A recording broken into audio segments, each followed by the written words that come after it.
2 tahun setelah pernikahan mereka, cinta pertama Alexander, Siska Putri, kembali ke Jakarta setelah perceraiannya.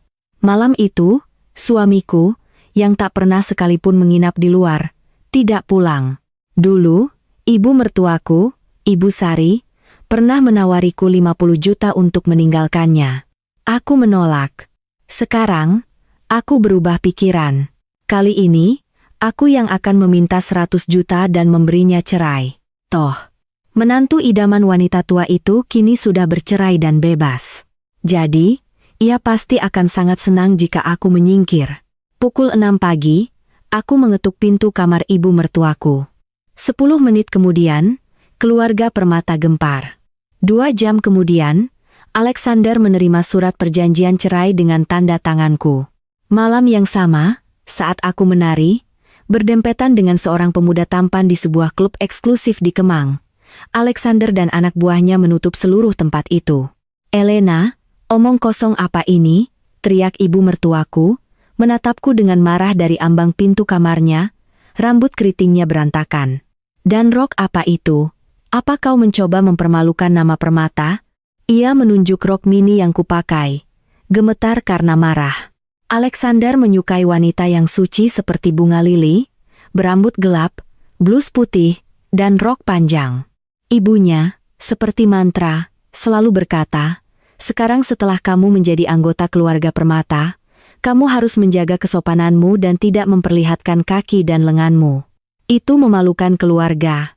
Selama 2 tahun pernikahan, aku, Elena Putri, hampir lupa bahwa aku memiliki kaki yang begitu indah dan jenjang. Sebelum terlambat, aku harus memamerkannya kepada dunia.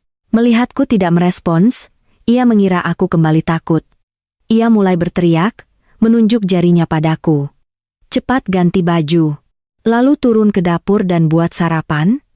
Aku ingin eggs Benedict yang sempurna hari ini, seperti seharusnya dibuat. Aku menepis jarinya. "Ibu Sari," kataku, "mari kita buat kesepakatan." "Apa katamu barusan?" Ia menatapku dengan ekspresi aneh. "Elena, apa kau sudah gila?" Tak lama kemudian, aku duduk di sofa, dan Ibu Sari di seberangku, rambutnya masih sedikit acak-acakan, wajahnya pucat dan tegang. Wanita yang selalu tampil anggun dan rapi itu kehilangan ketenangannya untuk ketiga kalinya dalam sehari. "Jadi, kau ingin 100 juta sebagai ganti menceraikan Alexander?" "Ya." Adik iparku, Dina Permata, menatapku dengan jijik. "Elena, apa kau benar-benar berpikir bisa menceraikan kakakku saat kau begitu tergila-gila padanya?" Aku mengabaikannya dan berbicara langsung kepada Ibu Sari. "Tepat sekali. 2 tahun lalu, Anda menawariku 50 juta untuk meninggalkan Alexander. Aku menolak waktu itu. Aku sudah mempertimbangkannya kembali. Namun, nilai Alexander telah berlipat ganda sejak ia menikahiku. Jadi wajar jika nilaiku juga berlipat ganda. Ini bukan permintaan yang berlebihan. Bukan? Kau benar-benar gila. Di mana Alexander? Suruh Alexander turun ke sini." Aku menyilangkan tangan, bersandar di sofa dengan senyum tipis. Tidak perlu memanggilnya. Dia tidak pulang tadi malam. Jika aku tidak salah, sejak Nona Siska Putri kembali kemarin, mereka pasti menghabiskan malam bersama. Wajah Ibu Sari berubah drastis. Dina, di sisi lain, berseru dengan gembira, "Oh, Siska kembali. Pantas saja kakakku terlihat sangat bahagia kemarin." Ibu Sari menatapnya dengan tatapan mematikan dan Dina segera terdiam. Sebanyak mereka membenciku, skandal perselingkuhan tidak akan terlihat baik untuk keluarga. Anda selalu menyukainya, bukan? Sekarang Anda punya kesempatan agar ia menjadi menantu Anda yang sebenarnya. 100 juta. Tidak berlebihan, bukan? Aku mengetuk meja perlahan dan menggeser perjanjian cerai yang sudah kusiapkan ke arahnya. "Jika Anda setuju, aku tidak akan menyentuh 1 sen pun dari aset pernikahan." Ibu Sari segera menyambar dokumen-dokumen itu. Memang, dengan jelas disebutkan bahwa Elena Putri akan pergi tanpa membawa apapun kecuali yang ia bawa tanpa menuntut tunjangan apapun. Meski begitu, ia menatapku dengan curiga. "Elena, apa rencanamu? Tidak biasanya kau menyerah begitu saja." Aku menggeleng dan menghela napas. Bagaimana aku bisa menjelaskannya? Bayangkan jika seseorang menggunakan sikat gigimu untuk membersihkan toilet. Apakah kau ingin menggunakannya lagi? Analogi yang kuucapkan berhasil membuatnya jijik. Ia menatapku dengan jijik, tentu saja. Dengan asal-usulmu yang rendah hati, bahkan caramu berbicara pun kasar. Tak heran Alexander tidak berhasil mencintaimu selama 2 tahun. Bagaimana bisa kau dibandingkan dengan Siska? Itulah tepatnya mengapa aku memberimu kesempatan. Pikirkanlah, Bu. Apa yang harus dipikirkan? Ini kesempatan emas. Terimalah dengan cepat, Dina mendesak. Ia sangat dekat dengan Siska dan menganggapku sebagai penyusup sejak awal, tapi itu tidak masalah. Dulu aku mentolerirnya karena ia adik iparku, tapi sekarang setelah kami akan menjadi orang asing, aku tidak punya alasan untuk menolerirnya lagi. 10 menit kemudian, aku menerima uang itu. Aku naik ke atas dan turun dengan koper yang sudah kusiapkan. Di bawah, hampir seluruh keluarga Permata duduk di ruang tamu. Bahkan ayah mertuaku, Bapak Herman Permata, seorang pria yang selalu tegas dan pendiam. Sejujurnya, ia tidak pernah memperlakukanku dengan buruk, tidak pernah mempersulitku, dan selalu menunjukkan perhatian pada keluargaku. Itulah mengapa sebelum pergi, aku mendekatinya dan memberinya pelukan tulus. Bapak Herman, kurasa ini terakhir kalinya aku memanggilmu begitu. Tolong jaga kesehatanmu. Berpakaianlah hangat di musim dingin untuk kakimu dan minta staf membuatkanmu kaldu tulang yang kaya lebih sering. Aku melihat uban di rambutnya. Ia menghela napas ringan dan memberi isyarat agar aku mendekat. Di depan semua orang, ia memberiku sebuah kartu. Ada 100 juta juga di sini, tidak banyak, tapi ambillah. Di dalam hatiku, aku menjerit kegirangan. Aku telah kehilangan suami yang penuh kasih, tapi aku punya 200 juta rupiah, butuh waktu lama hanya untuk menghitung nolnya. Ayahku butuh 20 tahun kerja keras untuk mendapatkan uang sebanyak itu. Aku tidak menolaknya dan menerimanya dengan penuh rasa syukur. Terima kasih banyak, Bapak Herman. Murahan sekali, Dina bergumam. Saat itu, suasana hatiku sudah sangat membaik sehingga tidak pantas berdebat dengannya. Aku menyimpan kartu itu dengan aman, mengucapkan selamat tinggal kepada ayah mertuaku, dan meninggalkan rumah, menyeret koperku. 2 jam kemudian, surat cerai dengan tanda tanganku tiba di kantor Alexander, diantar oleh asistennya. Bapak Alexander, ini perjanjian cerai dari Ibu Elena. Ia bilang untuk menghubunginya setelah Anda menandatanganinya. Alexander begitu sibuk sehingga ia bahkan tidak mendongak. Taruh saja di sana, aku sibuk. Bapak, sebaiknya Anda melihatnya, asisten itu menambahkan dengan pelan. Alexander sedikit mengernyit, tetapi ketika ia melihat kata-kata perjanjian cerai dalam huruf besar di kertas putih, tangan yang memegang pena berhenti.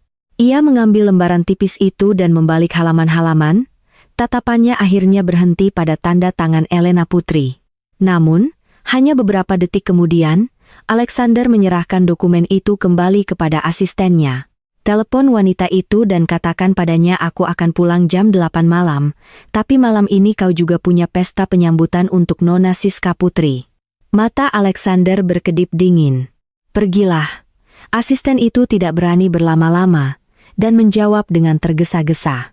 Sayangnya baginya, aku telah memblokir Alexander dan seluruh lingkarannya.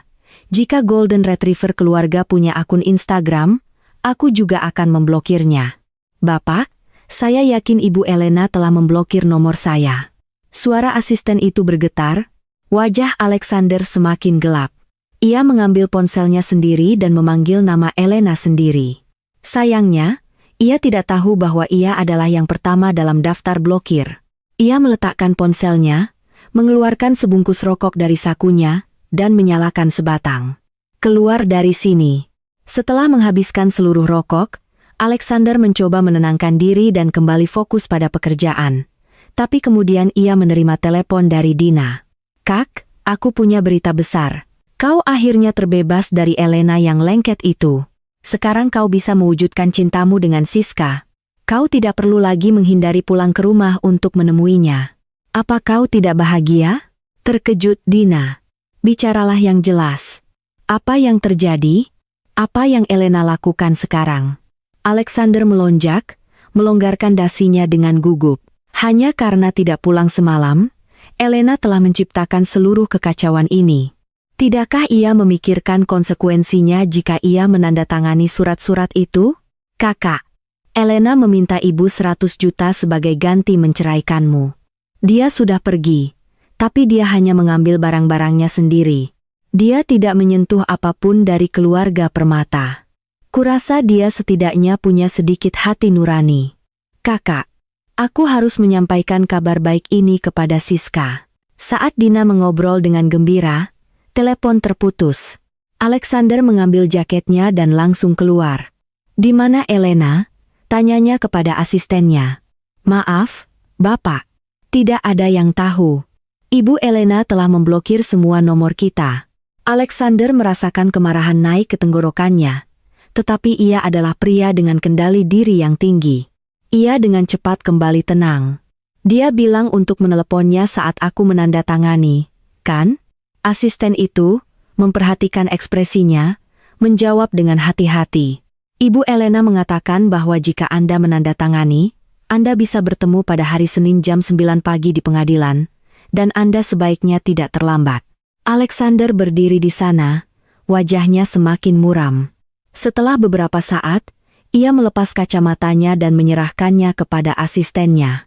"Cari tahu keberadaan Ibu Elena. Beritahu aku segera setelah kau tahu sesuatu." "Ya, Bapak." "Persiapkan pertemuan."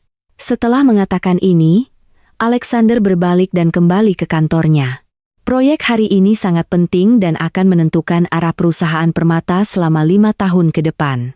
Ia telah bekerja siang malam, bahkan begadang semalam di kantor untuk menyelesaikan proposal. Meskipun Elena membuat ulah, ia tidak bisa membiarkannya bermain-main dengan permainan kekanak-kanakannya. Bagi Alexander, pekerjaan selalu yang utama. Apa yang terjadi dengan keluarga Permata bukan urusanku. Aku juga tidak tertarik dengan apa yang Alexander pikirkan.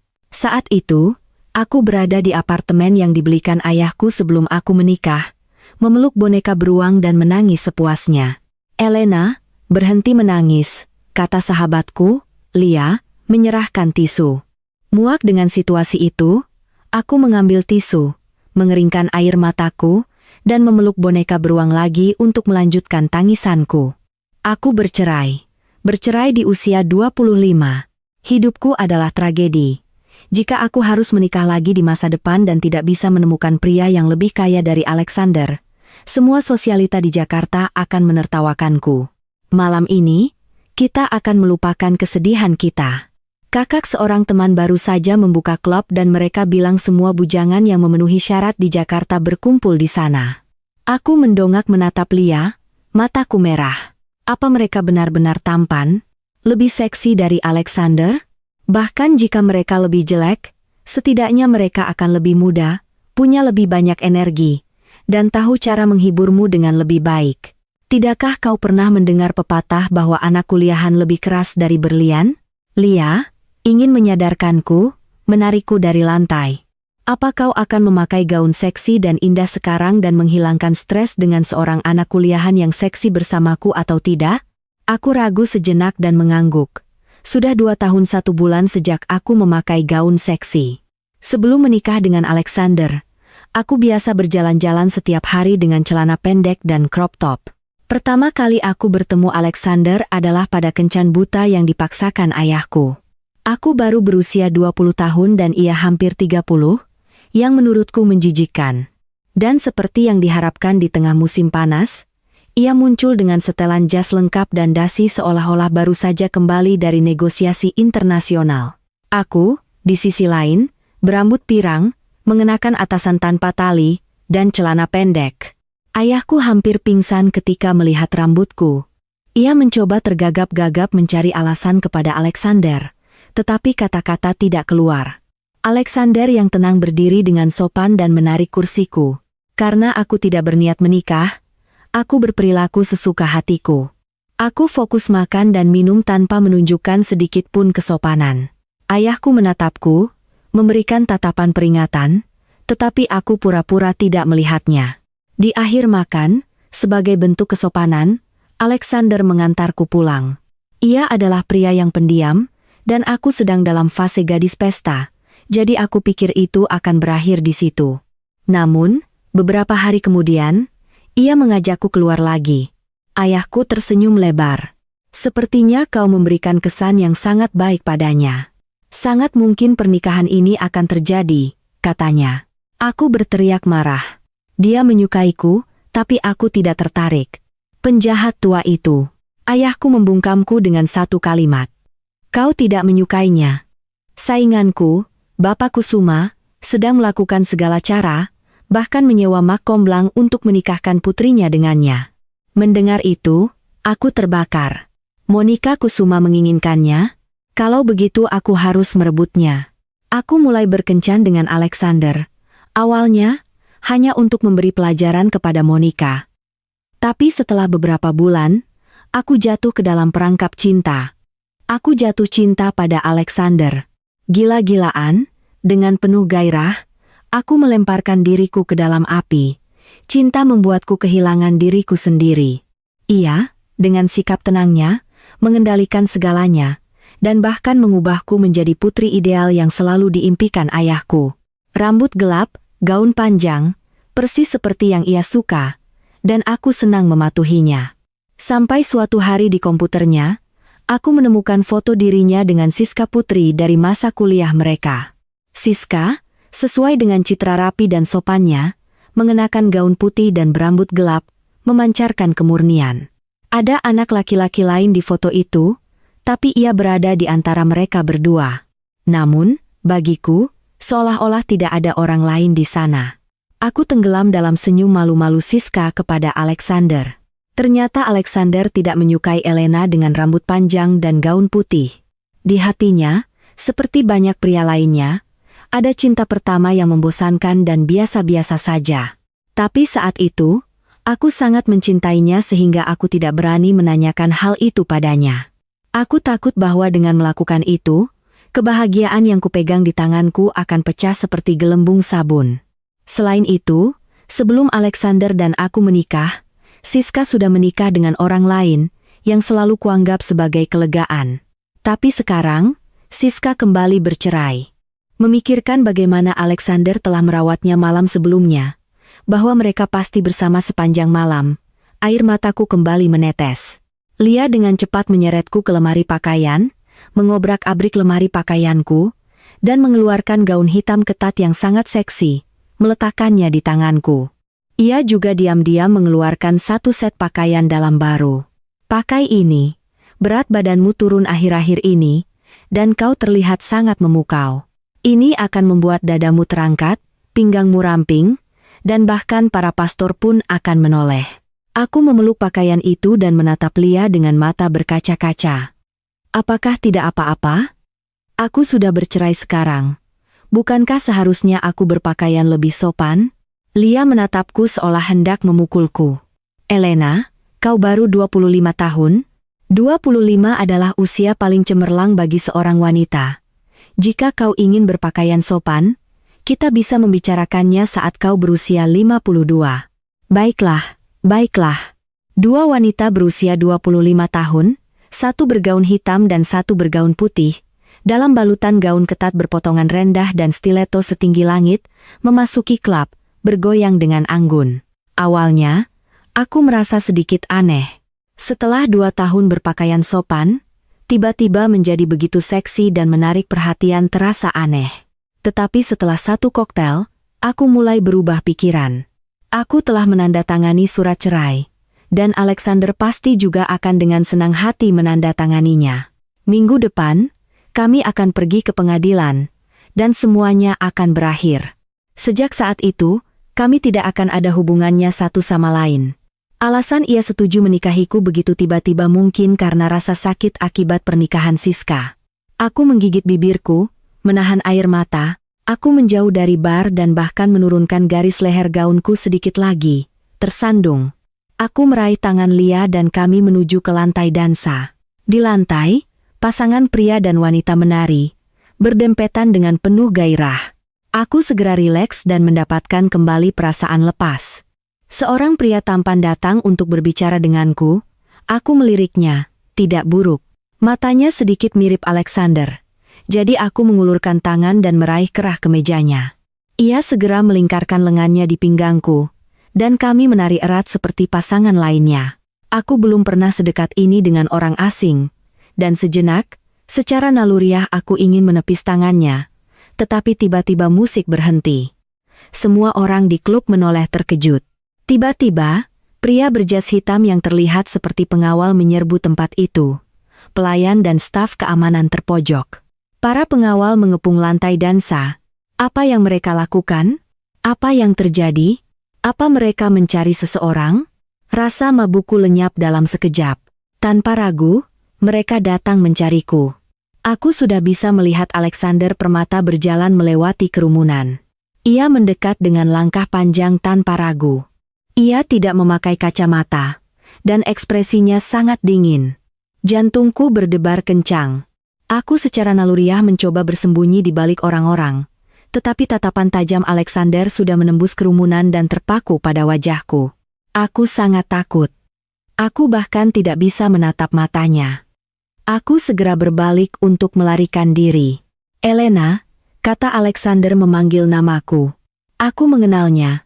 Semakin marah ia, semakin tenang suaranya. Di awal pernikahan kami, ketika ia menangkapku minum diam-diam, ia memanggil namaku dengan suara yang sama tenangnya. Aku mengingat malam itu dengan jelas. Aku tidak bisa bergerak dari tempat tidur selama 2 hari setelahnya. Berkat itu, aku belajar pelajaran yang akan kuingat seumur hidup. Dan untuk sementara, aku mematuhi kata-katanya dengan patuh. Alexander yang puas membelikanku banyak perhiasan mahal untuk menenangkanku. Kakiku terpaku di tempat. Saat itulah aku menyadari pemuda tadi masih memegang tangannya di pinggangku. Dalam sekejap, bulu kuduku merinding, dan aku mulai gemetar. Alexander mengerutkan kening, wajahnya sangat tegas, melangkah maju, dan para pengawal yang mengikutinya membersihkan jalan melewati kerumunan. Tatapannya menyapu wajahku, leher putihku, tulang selangkar rampingku, dan akhirnya berhenti pada pinggang rampingku. Oh, tepatnya, pada lengan pemuda yang bertumpu di sana. Aku segera memiliki firasat buruk. Saat aku hendak membuka mulut, Alexander tiba-tiba mengulurkan tangan, meraih pergelangan tangan pemuda itu, dan mendorongnya dengan tajam ke samping. Desahan kaget kecil merambat melalui kerumunan. Aku menyusutkan leher, seperti burung puyuh yang ketakutan. Tatapanku goyah. Aku takut Alexander akan marah. Tepatnya, aku sangat mencintainya sehingga aku sangat peduli dengan emosinya. Jika ia dalam suasana hati yang buruk, aku merasa seperti seluruh dunia runtuh. Tapi sekarang berbeda. Kami sudah bercerai. Berpikir begitu, aku menemukan kekuatan baru. Aku tiba-tiba mengangkat kepala dan menatap matanya. Di lantai dansa, hanya ada satu sorotan dari atas. Bahuku dan punggung putihku benar-benar terbuka. Pengawal dan asisten Alexander berhati-hati dan tidak berani menatapku. Tapi malam itu, banyak pria lain telah melihatku. Aku belum pernah melihat wajah Alexander terlihat begitu menakutkan. Aku bahkan memiliki ilusi bahwa harta paling berharganya telah direnggut. Tapi aku, Elena Putri, tidak pernah menjadi hartanya. Aku merasakan mataku memerah. Menekan rasa sakit di hatiku, aku mengangkat daguku dengan tegas. Bapak Alexander, apakah Anda membutuhkan sesuatu dariku? Alexander menatapku selama beberapa detik dengan tatapan yang sulit diartikan. Tiba-tiba, ia melepas jaketnya, berjalan mendekat, dan menyampirkannya padaku. Ia bahkan mengancingkannya dengan rapat, melingkupiku sepenuhnya. Aku berjuang untuk melepaskan diri, tetapi dengan satu tangan, ia memelukku erat-erat. Elena, jika ada yang ingin kita bicarakan, kita akan melakukannya di rumah. Aku bisa dengan jelas merasakan ia menahan amarahnya saat berbicara denganku, tetapi itu hanya membuatku semakin sedih. Ia mungkin datang mencariku karena ia mengira aku telah mempermalukannya. Bagaimanapun, proses perceraian belum selesai, jadi secara teknis aku masih ibu Alexander. Bapak Alexander, aku tidak akan kembali denganmu. Aku menolak dengan tegas, mencoba melepaskan diri dari pelukannya. Alexander mengerutkan kening dan sedikit meremas bahuku di atas jaket untuk mencegahku melepasnya. Elena, berapa lama kau akan terus seperti ini? Aku tidak membuat ulah. Aku sudah memutuskan dan aku sudah menandatangani perjanjian cerai. Bapak Alexander, jangan bilang Anda tidak bisa membaca. Keheningan mencekam menyelimuti kami. Bahkan asisten Alexander yang terpercaya pun menatapku dengan tidak percaya. Aku mendorong tangannya lagi dan dengan paksa melepas jaket, melemparkannya padanya. Jadi, kita tidak ada hubungannya lagi satu sama lain. Jangan ikut campur urusanku. Tindakanku, tanpa ragu, membuatnya sangat marah. Wajahnya semakin dingin, dan aku gemetar ketakutan di dalam. Aku takut setelah mempermalukannya, ia akan kehilangan kendali dan menyentuhku. Selama pernikahan kami, ia tidak pernah berbicara lebih keras kepadaku. Tapi aku menggigit bibir, berusaha tidak hancur, meskipun air mata jatuh tak terkendali. Itu salah Lia karena memakaikanku terlalu banyak riasan.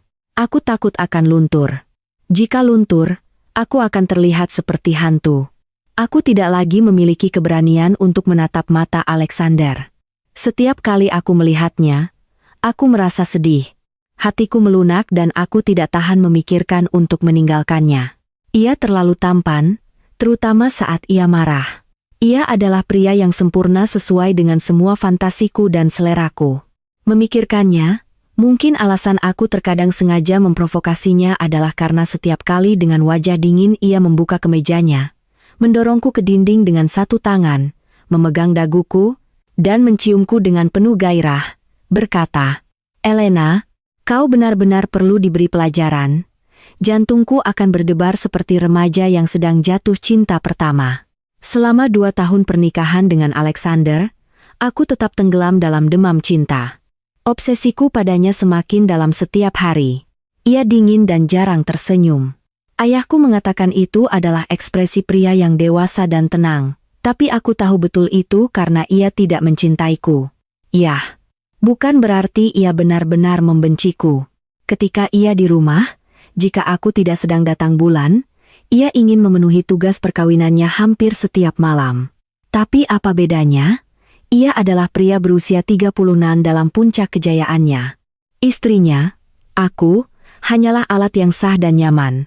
Aku hidup dalam fantasi, tetapi pada saat yang sama, aku sangat menyadari kenyataan. Aku tahu aku berjalan selangkah demi selangkah menuju tepi jurang. Hari di mana ia tidak lagi membutuhkanku, aku pasti akan jatuh ke dalam jurang. Aku takut sakit dan mati. Dan sekarang setelah aku punya 200 juta aku punya alasan lebih untuk tidak mati. Itu sebabnya aku harus meninggalkannya. Aku tidak bisa terus terpesona padanya. Aku menelan air mataku, menarik napas dalam-dalam, dan memalingkan muka. Bapak Alexander, jika Anda tidak ada urusan lain di sini, silakan pergi. Tempat ini tidak pantas untuk seseorang dengan status Anda. Itu benar, sejak aku menikah dengannya, cara berpakaianku, gaya rambutku, riasanku, caraku berbicara, tawaku, dan bahkan tempat-tempat yang bisa kukunjungi semuanya sangat terbatas. Jika aku sedikit saja menyimpang, ibunya akan segera menuduhku berlatar belakang rendah, tidak sepadan dengannya, dan mempermalukan keluarga. Klub malam, tempat yang belum pernah kuinjak selama 2,5 tahun. Tapi sekarang setelah aku bukan lagi istrinya, ia tidak lagi memiliki hak untuk mengendalikanku. Mungkin karena penampilanku yang menangis, ekspresi Alexander sedikit melunak. Elena, jika kau marah padaku, setidaknya beritahukan padaku alasannya. Mengapa? Pikirku. Dan kau berani bertanya mengapa? Kau menyimpan foto cinta pertamamu di komputermu? Kau mengerahkan pengacara terbaik dari perusahaan permata untuk membantu Siska dengan perceraian internasionalnya. Dan tahun lalu pada ulang tahunku, kau bilang kau punya pertemuan penting di luar negeri yang tidak bisa kau lewatkan. Dan pada akhirnya, aku melihatmu dalam foto Instagram yang Dina posting sedang minum teh dengan Siska. Sementara aku menghabiskan ulang tahunku sendirian dan sedih, kau berada di samping wanita yang kau cintai. Kau mengubahku menjadi klon Siska untuk meredakan kerinduanmu. Mencintai orang lain, kau menuntutku setiap malam.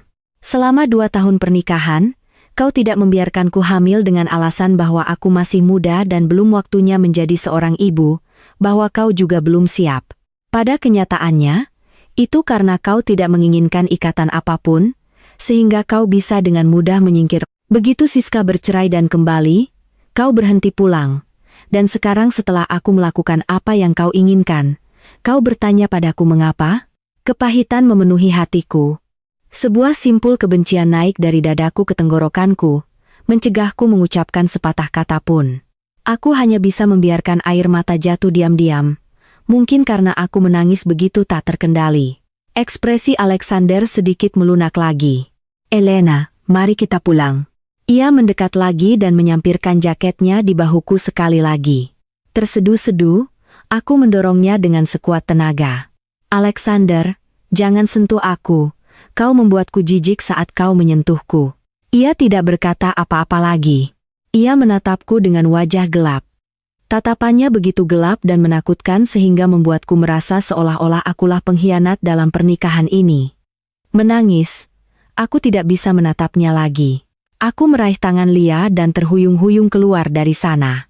Alexander tidak mengikutiku. Saat aku pergi, aku mendengar ponselnya berdering. Suara halonya sangat lembut, tapi bagiku terdengar sangat tidak harmonis. Itu pasti Siska. Sekarang mereka bisa berkencan tanpa gangguan. Malam itu, aku tidur di tempat Lia. Setelah mandi, aku melemparkan diriku ke tempat tidur, mematikan ponselku, memeluk bantal, menangis sampai tidak ada air mata yang tersisa, dan tertidur pulas. Lia mengerti aku. Ia tahu bahwa saat itu, aku tidak ingin ada yang menggangguku selain membawakanku makanan. Ia tidak menanyaiku apapun. Senin pagi, aku bangun pagi, mandi, memakai krim, dan mengenakan gaun merah. Lia menawarkan untuk mengantarku ke pengadilan, tapi aku menolak. Ini adalah titik akhir dari hubunganku dengan Alexander, meskipun hanya untuk menerima surat cerai. Aku ingin menyelesaikannya dengan tanganku sendiri. Di luar, aku terlihat percaya diri. Riasan cerah memberiku penampilan yang bersemangat seperti wanita muda yang polos, tetapi tidak ada yang tahu betapa hancurnya aku di dalam. Sebelum pergi, aku menyalakan ponselku. Di antara pesan dan panggilan tak terjawab yang tak terhitung jumlahnya, hanya ada satu pesan WhatsApp yang belum dibaca dari Alexander.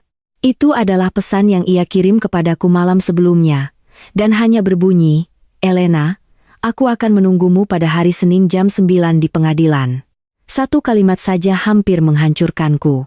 Tanganku gemetar saat memegang ponsel, tetapi aku menahan air mata. Aku tidak ingin harus menghapus riasanku dan memulai dari awal. Aku harus bercerai, tampil sebaik mungkin. Musuh bebuyutan seumur hidupku, Monica Kusuma, pasti menunggu untuk melihatku dipermalukan. Dan Dina juga akan menunggu dengan cakar terasah untuk menikmati pertunjukan itu. Bahkan jika aku menjadi seorang janda, aku harus menjadi janda tercantik di seluruh Jakarta. Sebenarnya, hubunganku dengan Dina tidak selalu seburuk itu. Setelah menikah dengan Alexander, kami kadang-kadang pergi berbelanja bersama. Aku membelikannya beberapa pakaian dan perhiasan. Suatu kali, ia melihat sepasang anting giok yang Alexander berikan kepadaku dan memohon kepadaku untuk memberikannya kepadanya dengan segala macam sanjungan. Hatiku melunak dan meskipun itu menyakitiku, aku memberikannya kepadanya. Namun, ketika Alexander melihatnya memakai anting-anting itu, ia hanya mengatakan satu hal. Kembalikan anting-anting itu kepada kakak iparmu. Kulitmu tidak seputih dia. Giok tidak cocok untukmu. Satu kalimat itu secara resmi memutuskan hubungan kami. Sangat mudah bagi wanita untuk menjadi musuh bebuyutan. Yang dibutuhkan hanyalah seseorang untuk mengatakan, kau tidak sebaik dia dalam hal ini. Bahkan teman terdekat pun bisa saling membenci sampai mati di belakang punggung mereka. Selama 2 tahun, Dina telah memprovokasiku berkali-kali, tetapi aku selalu menahannya. Tapi mulai sekarang, jika ia mencoba mencari gara-gara denganku lagi, aku akan memberinya pelajaran. Aku menarik napas dalam-dalam, mengumpulkan keberanian, dan berkendara ke pengadilan. Aku tiba pukul 8.40. Alexander adalah pria yang metodis dan berprinsip. Jika ia mengatakan jam 9, ia tidak akan menyimpang 1 menit pun, dan memang begitu. Tepat pukul 9.00, Bentley-nya berhenti di depan gedung. Ia keluar dari mobil dan berjalan langsung menuju mobilku. Aku juga memakai kacamata hitamku, membuka pintu, dan keluar. Di bawah matahari, rambut hitam, bibir merah, kulit putih, gaun merah, aku terbakar seperti api. Aku keluar dari mobil, dan tanpa melihatnya, berjalan lurus ke dalam. Alexander mengikutiku ke lobi. Aku menyadari kami adalah satu-satunya yang akan bercerai hari itu.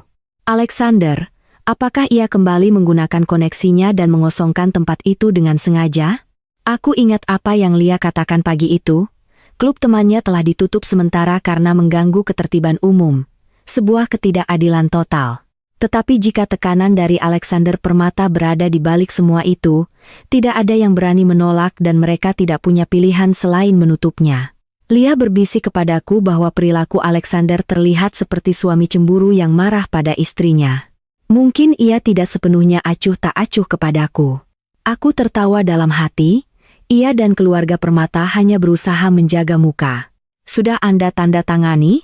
Tanyaku, daguku terangkat tinggi. Alexander terlihat sedikit pucat. Mengapa kau tiba-tiba ingin bercerai? Alih-alih menjawab, ia malah bertanya kepadaku. Ini bukan tiba-tiba. Aku sudah memikirkannya sejak lama. Aku sekarang bisa menghadapinya dengan tenang. Elena, apakah ada orang lain? Aku terkejut. Beraninya. Dialah yang berselingkuh dengan mantan pacarnya dan bahkan menginap di luar. Dan sekarang ia menuduhku sebagai pengkhianat. Alexander, jangan memfitnahku. Ia menatapku dengan acuh tak acuh. Jika tidak ada orang lain, mengapa kau ingin bercerai? Apa kau benar-benar ingin aku membongkar semua rahasia kotoramu di tempat umum ini? Aku berteriak, menghentakkan kaki ke lantai karena frustrasi. Rahasia kotor apa yang sudah kulakukan? Ia mengangkat alisnya, masih dengan nada tenang, dengan rasa malu yang mendalam. Aku merasakan kebencian yang begitu besar sehingga aku ingin menggigitnya sampai mati. Itu karena Siska. Seolah-olah titik lemah telah disentuh. Aku segera terdiam. Aku mengerutkan bibirku erat-erat dan menatapnya dengan mata marah. Ya, itu karena Siska. Apa hubungannya denganmu? Karena dia bertengkar dengan suaminya, bercerai, dan kembali. Kau harus melakukan hal yang sama, Elena. Aku bisa mentolerir istriku yang berubah-ubah dan kadang-kadang membuat masalah di luar. Tapi semuanya ada batasnya. Ia menggosok dahinya dengan tangan seolah-olah ia lelah. Hentikan drama ini dan pulanglah bersamaku sekarang. Aku merasa seolah-olah hatiku telah dilempar begitu saja olehnya, dan diinjak-injak dengan dingin. Ia masih berpikir aku membuat drama, bahwa aku mencari masalah tanpa alasan. Bagaimana aku bisa membuatnya mengerti? Aku ingin memberitahunya, Alexander, Elena tidak ingin mencintaimu lagi. Dia tidak ingin menjadi istrimu. Tidak ingin terus menjadi seseorang yang tidak dicintai atau diperhatikan. Tapi saat itu, hanya melihat wajahnya yang sedikit lelah, hatiku masih sakit. Kemeja yang ia kenakan, aku yang memilihnya. Dasinya, aku yang membelinya. Dan bahkan kaos kaki dan pakaian dalam yang ia kenakan, aku mencucinya dengan tanganku sendiri. Aku yang belum pernah mencuci kaos kaki untuk ayahku sendiri telah sangat mencintainya. Jika ia hanya memanggilku sayang sekali saja sekarang, jika ia hanya memelukku sekali saja, hatiku pasti akan melunak dan aku akan menyerah. Tapi ia tidak berniat menghiburku lagi karena Siska sudah kembali. Seorang pria hanya lembut dan sabar dengan wanita yang dicintainya. Kasihan Elena, suamimu tidak mencintaimu. Hubungan antara ia dan Siska mencekikku. Aku menarik napas dalam-dalam dan untuk melindungi harga diriku yang terakhir, aku mengangkat daguku agar tidak menyerah. Alexander, berapa kali aku harus memberitahumu agar kau mengerti aku ingin bercerai? Tidak ada ruang untuk negosiasi. Elena, pikirkan baik-baik. Perceraian bukanlah permainan. Aku sudah memikirkannya dengan sangat hati-hati sejak awal. Sejak aku mengusulkan perceraian, aku tidak pernah ragu sekalipun. Ia menatapku dalam-dalam. Sesaat kemudian, ia tertawa kecil seolah menertawakan dirinya sendiri. Aku tidak mengerti mengapa ia tertawa. Aku juga tidak ingin mengerti karena segera setelah itu ia berkata, "Baiklah, proses perceraian sangat cepat. Karena aku tidak menuntut pembagian harta, semuanya menjadi sangat sederhana." Ketika petugas membubuhkan stempel pada akta nikah biru, Alexander menatapku untuk terakhir kalinya. Pikiranku kosong dan aku berkata dengan dingin, "Tolong cepat, aku ada urusan." Ia tidak berkata apa-apa lagi, dan kami dengan cepat mendapatkan akta cerai kami. Aku mengambil salinanku, memakai kacamata hitam, dan berjalan keluar pintu. Alexander sepertinya mengikutiku. Mungkin hanya imajinasiku. Hanya ada satu pintu keluar, jadi ia juga harus lewat sana. Aku masuk ke mobil dan pergi. Aku tidak pernah menoleh ke belakang untuk melihatnya. Di lampu merah, saat aku menunggu, aku akhirnya sadar kembali. Aku melihat akta biru di tanganku dan hancur. Aku mencengkeram kemudi dan menangis tak terkendali. Mobil di belakangku, yang terhalang oleh mobilku, mulai membunyikan klakson, tapi aku tidak peduli. Hanya ketika seorang petugas lalu lintas mengetuk jendelaku dan bertanya ada apa, aku berhasil menenangkan diri dan pergi. Aku kembali ke apartemen yang dibelikan ayahku sebelum aku menikah.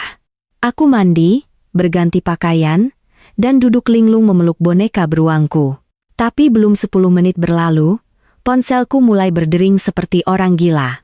Aku tidak berniat mengangkatnya atau melihatnya, tetapi penelepon sepertinya tidak berniat berhenti menelepon setiap beberapa detik. Dengan sakit kepala yang tak tertahankan, aku mengangkat ponsel untuk mematikannya dan melihat nama Monica Kusuma. Seketika, semua sel pertarunganku terbangun. Aku meraih ponsel seperti binatang kecil yang marah. Mataku bersinar dengan kecurigaan dan keganasan. Monica ingin melihat Elena Putri dipermalukan. Jangan harap. Aku menekan tombol panggil. Seluruh tubuhku siaga, tetapi kalimat pertama yang ia teriakkan membuatku terpaku. "Elena, kau gila? Beraninya kau menceraikan Alexander demi Bagas Wijaya?" Aku membeku. "Bagas Wijaya? Kapan aku bercerai demi Bagas Wijaya? Aku sudah lama tidak bersamanya. Ia adalah cinta pertamaku." "Ya, tapi kami masih anak-anak dan tidak tahu apa itu cinta." Sekarang aku hampir tidak ingat wajahnya. "Elena, apakah kau tertembak di kepala?" Begitu Bagas Wijaya mengumumkan ia putus dengan pacarnya dan akan kembali ke Jakarta untuk memulai bisnis, kau langsung melakukan aksi menceraikan Alexander ini. Monica berteriak seperti orang gila di ujung telepon. Mengapa ia begitu kesal dengan perceraianku? Jika aku bercerai, itu adalah kesempatan besar baginya. Ia sangat menyukai Alexander. "Elena, kau pikir kau siapa? Aku mati-matian ingin menikah dengannya, dan kau bisa menikah dengannya kapanpun kau mau dan meninggalkannya kapanpun kau mau. Selain memiliki kulit yang sedikit lebih putih dan sedikit lebih cantik, apa yang kau punya yang tidak aku punya? Mengapa?" Ketika Alexander patah hati, ia memilihmu dan bukan aku. Monica menangis sambil menghinaku, dan aku yang memegang ponsel merasa lebih ingin menangis. Ternyata semua orang tahu ia menikah tiba-tiba karena pelarian, dan aku satu-satunya yang tidak tahu. Aku menikah dengannya seperti orang bodoh, gembira. Malam sebelum pernikahan, aku tidak bisa tidur karena kegembiraan. Sekarang setelah kupikir-pikir, seluruh Jakarta pasti menganggapku idiot. Aku menutup telepon. Saat ini, aku bahkan tidak bisa meneteskan air mata.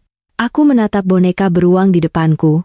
Ia memberikannya kepadaku pada hari anak tahun kami mulai berkencan. Setelah banyak memaksa, meskipun ia menganggapnya konyol, ia membelinya sendiri untukku. Aku menghargainya dan tidur memeluknya setiap malam. Tapi sekarang aku tidak membutuhkanmu lagi, dan aku juga tidak membutuhkan boneka beruang sepertimu. Pergi bersama dia. Aku meraih telinga beruang itu, melompat, dan membuka pintu untuk membuangnya. Tapi saat aku membukanya, aku berhadapan dengan wajah yang familiar, ramah, dan tersenyum. Itu Bagas Wijaya.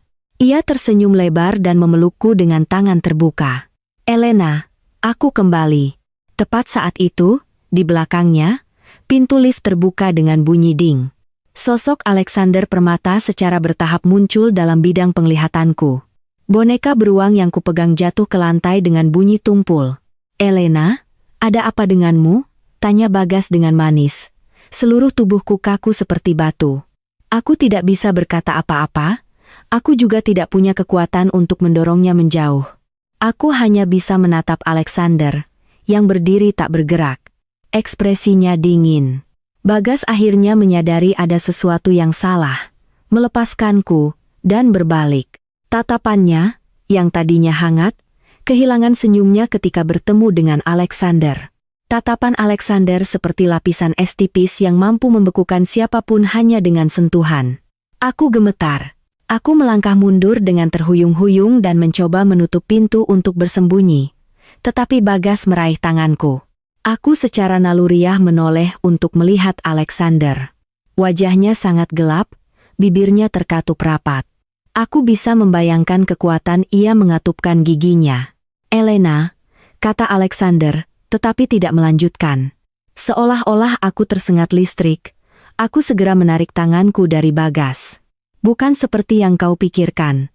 Aku tidak tahu dia ada di luar. Aku baru saja membuka pintu dan dia memelukku." Aku mencoba menjelaskan tergagap-gagap, tetapi semakin aku tergesa-gesa, semakin buruk kata-kata yang keluar. "Bapak Alexander, aku tidak tahu harus berkata apa." Mengapa kedua pria ini muncul pada saat yang bersamaan? Satu, mantan suamiku yang baru saja bercerai, yang lain, cinta pertamaku di masa kecil. Ironisnya, bahkan Monica pun mengira aku bercerai karena Bagas. Dan yang paling ironis dari semuanya adalah Alexander telah menangkapku memeluk mantan pacarku tepat setelah kami bercerai. Aku lelah dengan semuanya. Aku merasa seluruh tubuhku akan hancur.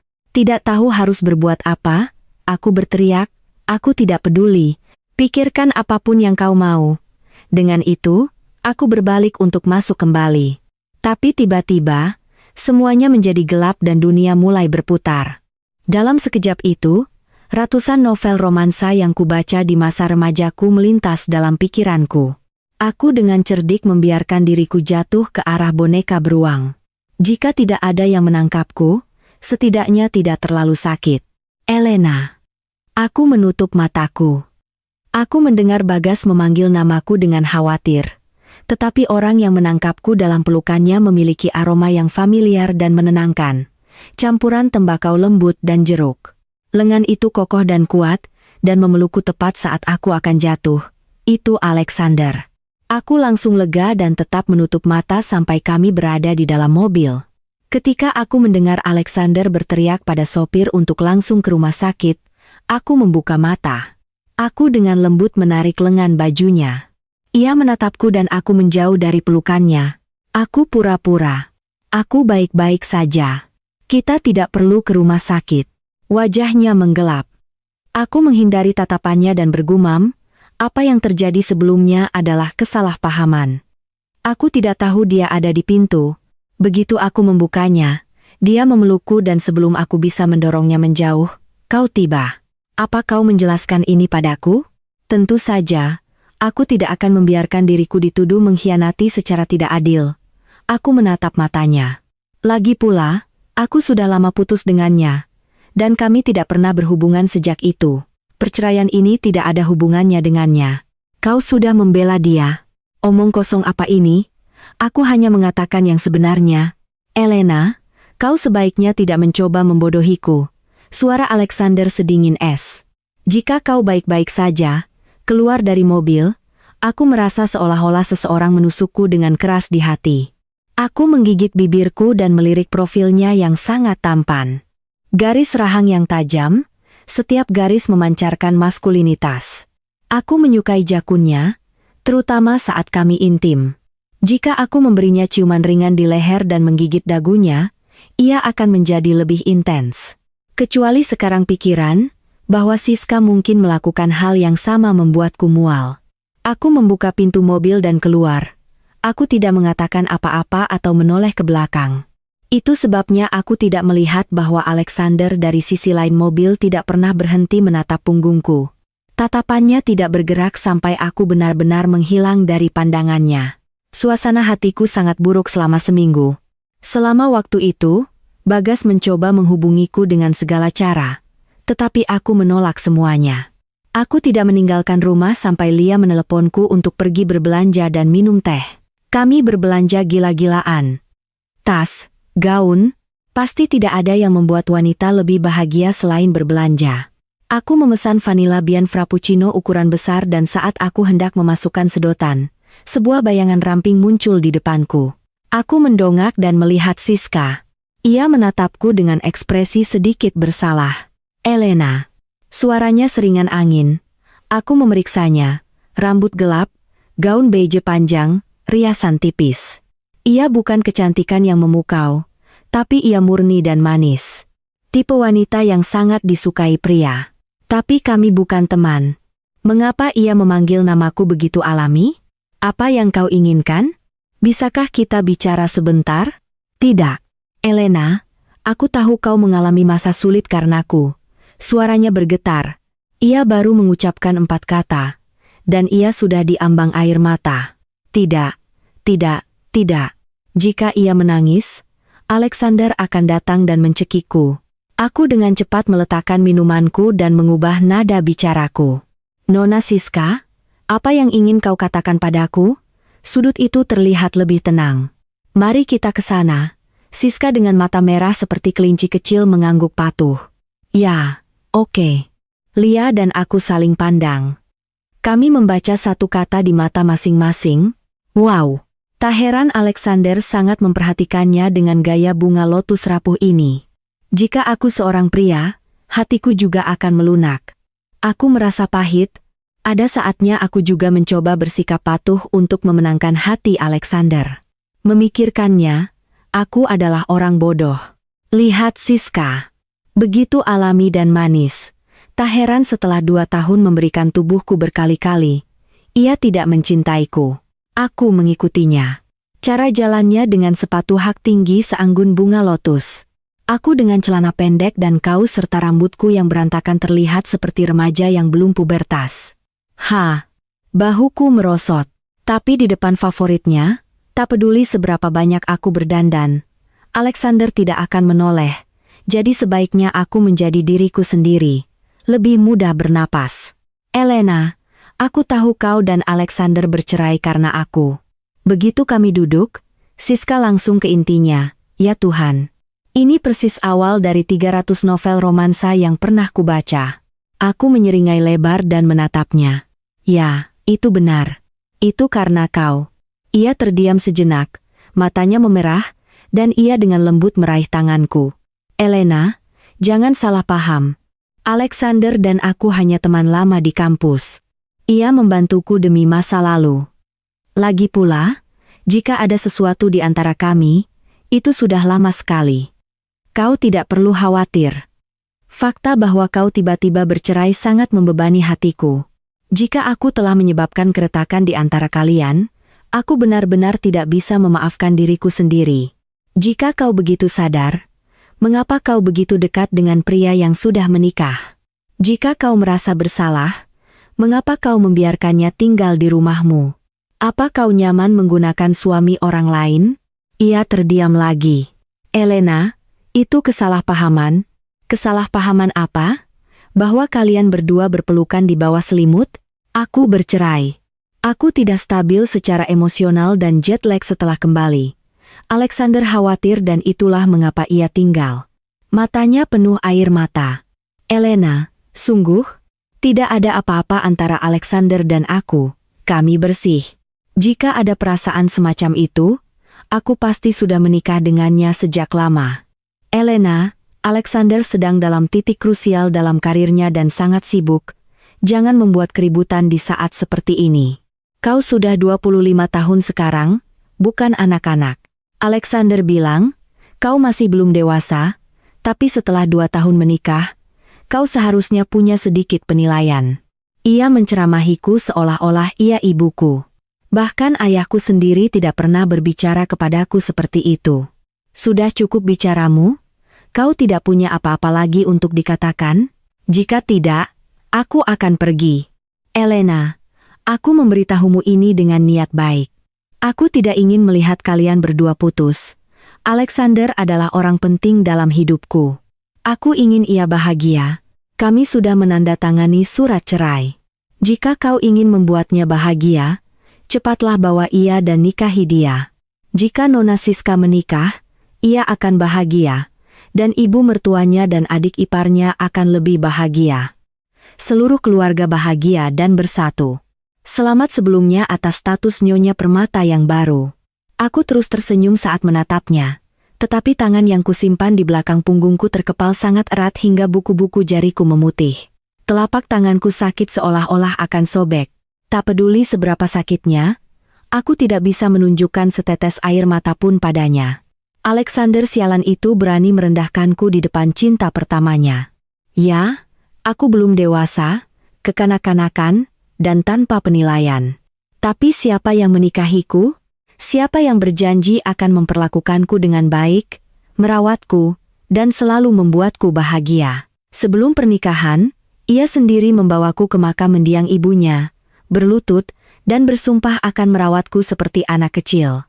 Dan kemudian dialah yang menuduhku kekanak-kanakan dan belum dewasa.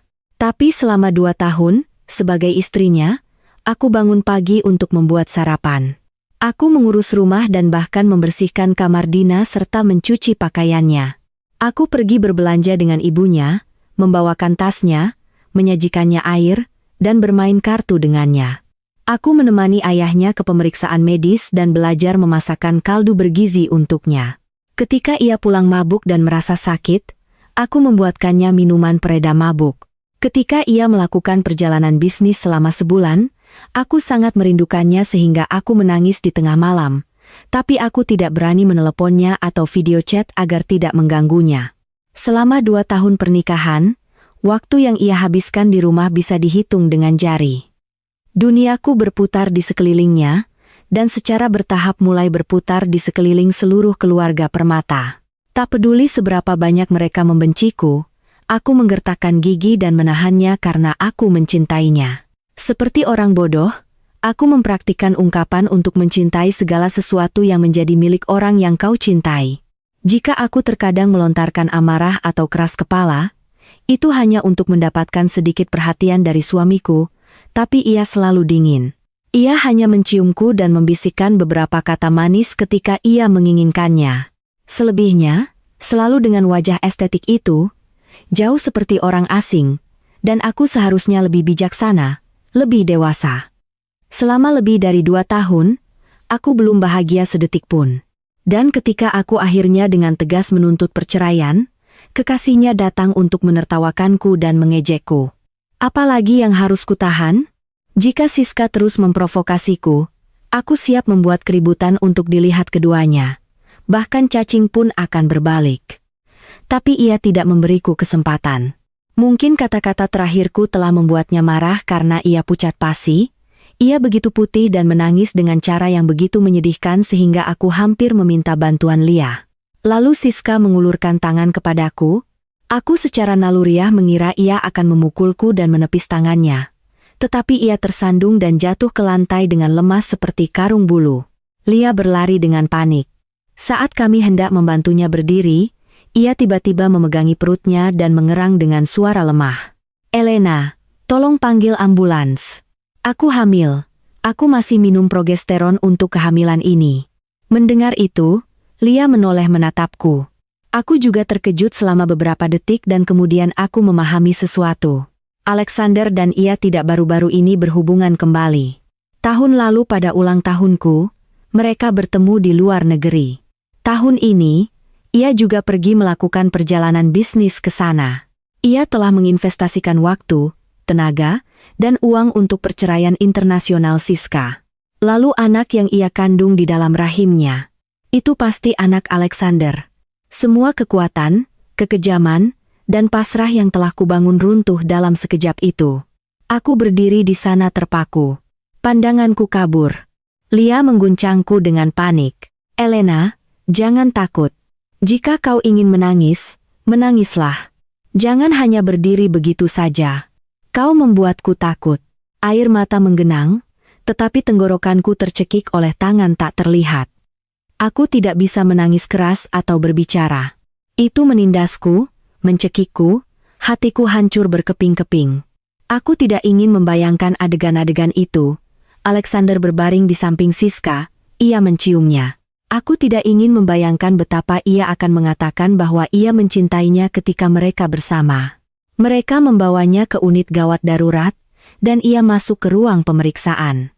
Aku juga merasakan berat di perut bagian bawahku, mungkin karena minum sesuatu yang dingin. Aku pergi ke kamar mandi dan melihat noda darah merah di celana dalamku. Aku pikir menstruasiku sudah dimulai dan memakai pembalut dari persediaan cadanganku. Ketika aku kembali dari kamar mandi, aku melihat Alexander bergegas keluar dari lift dan berjalan menuju ruang pemeriksaan. Bahkan dari punggungnya, kau bisa melihat kekhawatiran dan kepanikan. Tiba-tiba, aku tidak bisa berdiri dan bersandar ke dinding. Hanya ketika ia menghilang dari pandanganku, aku berbalik dan meninggalkan rumah sakit seperti jiwa yang hilang. Dalam perjalanan pulang, ayahku meneleponku. Elena, apakah kalian berdua baik-baik saja? Mengapa kau ingin menceraikan Alexander? Suara ayahku berat karena kelelahan. Dalam beberapa tahun terakhir, berkat Alexander, aku bisa mempertahankan beberapa bisnis. Sekarang setelah kau bercerai, semua proyek telah dibatalkan dan aku kehilangan 200 juta. Elena, apa yang harus kulakukan sekarang? Aku berdiri di trotoar menatap matahari yang terik. Aku telah mendapatkan 200 juta rupiah dan ayahku kehilangan 200 juta rupiah. Tanpa dukungan Alexander, bisnis ayahku runtuh tanpa obat. Aku tidak bisa melihat ayahku yang sudah tua terus berjuang. Jadi, aku mulai mengirimkan resume. Aku belajar desain, tetapi tanpa pengalaman, kebanyakan menolakku. Untungnya, ketika satu pintu tertutup, sebuah jendela terbuka. Sebuah agensi periklanan kecil menerimaku sebagai magang, gaji rendah dan pekerjaan berat. Sejak kecil, ayahku telah membesarkanku dalam kemewahan. Setelah ibuku meninggal terlalu dini agar aku tidak menderita, ia tidak pernah menikah lagi dan membesarkanku sendirian. Ia tidak pernah membiarkanku mengalami kesulitan. Itulah mengapa aku agak rapuh, dibesarkan seperti seorang putri. Pekerjaan berat sulit bagiku, tetapi aku bertahan dengan kuat. Hanya rasa sakit di hatiku yang sulit ditelan, terutama ketika Dina menggunakan akun orang lain mengirimiku beberapa foto. Semuanya adalah tangkapan layar postingan media sosial Siska. Dalam salah satunya, ia dengan lembut membelai perutnya dengan senyum tenang. Keterangan foto itu berbunyi, "Syukurlah kau baik-baik saja. Sangat beruntung memilikimu. Terima kasih hidup telah memberiku orang ini, emosi ini, tetaplah di sisiku selalu." Dengan ekspresi tanpa emosi, aku memblokir akun itu. Setelah itu, Siska diam untuk beberapa saat. Aku tenggelam dalam pekerjaan tambahan. Aku tidak ingin pulang dan terlalu memikirkan banyak hal. Tapi suatu malam saat bekerja lembur, aku pergi mengambil air dan pingsan. Mereka membawaku ke rumah sakit. Dalam momen sadar, aku menelepon Lia. Ketika dokter, setelah memeriksaku, memberitahuku bahwa aku hamil 5 minggu, aku sangat terkejut. Lia, bersemangat, ingin menelepon Alexander. Tapi aku menggenggam tangannya erat-erat. Jika ia tidak peduli padaku, ia akan lebih tidak peduli pada anakku. Ia tidak mencintaiku. Ia tidak bisa mencintai anakku. Jika aku memberitahunya, ia akan berpikir aku meniru Siska. Ya, ia akan berpikir bahwa bahkan dalam kehamilan, aku menirunya. Lia melihat wajahku yang pucat dan menangis. Aku ingin menghiburnya, tetapi begitu aku membuka mulut, air mata mengalir di wajahku. Aku tidak menginginkan anak ini. Aku tidak ingin mereka menjalani seluruh hidup mereka tanpa menerima cinta yang utuh. Tapi aku tidak bisa melakukannya. Anak ini adalah anak Alexander dan aku.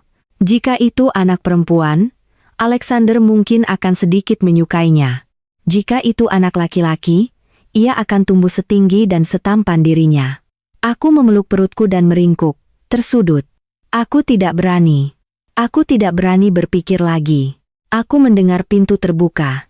Mengira itu Bagas, aku berkata dengan lesu, "Bapak Bagas, berapa kali aku harus memberitahumu bahwa aku benar-benar tidak bisa kembali denganmu?" Tapi tidak ada jawaban. Aku mendengar pintu tertutup sangat pelan. Aku segera membuka mata dan berbalik. Alexander mendekat. Ia masih mengenakan setelan hitam, kemeja, dasi, ikat pinggang, semuanya kupilih. Ia masih memakai kacamata. Ia mungkin baru saja dari kantor. Wajahnya menunjukkan kelelahan. Ia terlihat sedikit lebih kurus dan lingkaran hitam di bawah matanya lebih jelas. Aku memalingkan wajahku ke sisi lain. Aku tahu ia begadang semalaman lagi, bahwa hidupnya tidak teratur lagi. Lia memberitahuku kau sakit dan di rumah sakit. Ia mendekat dan duduk di tepi tempat tidurku dengan santai. Ia meraih tanganku. Aku baru saja melepas infus dan tanganku di tempat jarum suntik terasa dingin. Ia meraihnya dan mengerutkan kening. Mengapa tanganmu begitu dingin? Aku menutup mata dan mencoba menarik tanganku, tetapi ia memegangnya dengan lembut. Elena, katanya memanggil namaku. Aku merasakan benjolan di tenggorokanku. Meskipun mataku tertutup, air mata jatuh diam-diam. Perusahaan sangat sibuk akhir-akhir ini, kau tahu. Aku tidak berkata apa-apa, tetapi ia melanjutkan, tapi aku tidak bisa berkonsentrasi. Elena, jika aku tidak datang menemuimu beberapa hari terakhir ini, itu karena aku telah memikirkan baik-baik mengapa kau menginginkan perceraian. Aku masih tidak ingin berbicara, tetapi air mata tidak berhenti jatuh. Awalnya, aku pikir itu karena Bagas. Itu sebabnya kau begitu bertekad untuk putus. Saat itu, aku sangat marah dan sangat bodoh sehingga aku setuju. Suaranya dalam diwarnai penyesalan. Aku tidak bisa menahan diri. Aku membuka mata dan menatapnya. Alexander, kau tidak tahu. Elena, aku salah. Aku tidak mengerti apa-apa. Ia meremas tanganku. Matanya penuh permintaan maaf dan penyesalan. Aku menggelengkan kepala dengan keras. Kau tidak tahu. Kau tidak akan pernah mengerti mengapa aku harus bersikeras untuk bercerai. Aku seperti itu, keras kepala dengan harga diri setinggi langit. Aku tidak mentolerir setitik debu pun di mataku. Aku lebih suka menderita sendiri daripada menyerah. Karena pekerjaan, aku telah mengabaikanmu 2 tahun ini. Aku telah melewatkan banyak hal. Aku terus menggelengkan kepala. Bukan karena pekerjaan. Aku bukan anak kecil lagi. Aku tahu betapa pentingnya pekerjaan bagi seorang pria. Aku sudah mengirim Dina belajar di luar negeri. Aku hanya memberinya 5 juta sebulan untuk kebutuhannya. Sisanya ia harus mencari sendiri. Aku terkejut, Alexander hanya memiliki 1 saudara perempuan dan hubungan mereka sangat dekat. Ia selalu memanjakannya. 5 juta sudah cukup untuk siswa normal. Tetapi baginya, yang terbiasa berbelanja, itu bahkan tidak akan cukup untuk 1 gaun. Jika kau tidak meminta perceraian, aku mungkin masih akan tertipu olehnya. Tatapannya dingin, tetapi ketika ia menatapku, itu penuh penyesalan. Sebenarnya, aku tidak pernah menyalahkannya karena pekerjaan. Dina adalah aktris yang sangat baik. Setiap kali ia di rumah, ia berpura-pura menjadi kakak yang baik. Aku tidak ingin ia khawatir tentang hal-hal sepele di rumah, jadi aku tidak pernah mengeluh. Bagaimanapun, hal-hal kecil itu tidak membuatku kurus. Aku bisa menanggungnya. Keputusanku yang tegas untuk bercerai itulah yang meledakkan abses. Dina juga, yang menang, menunjukkan wajah aslinya di depannya. Ketika ia belajar menghormatimu sebagai kakak iparnya, barulah kita bicara. Kau tidak perlu begitu keras. Dia hanya tidak menyukaiku sebagai kakak ipar. Itu bukan dosa besar.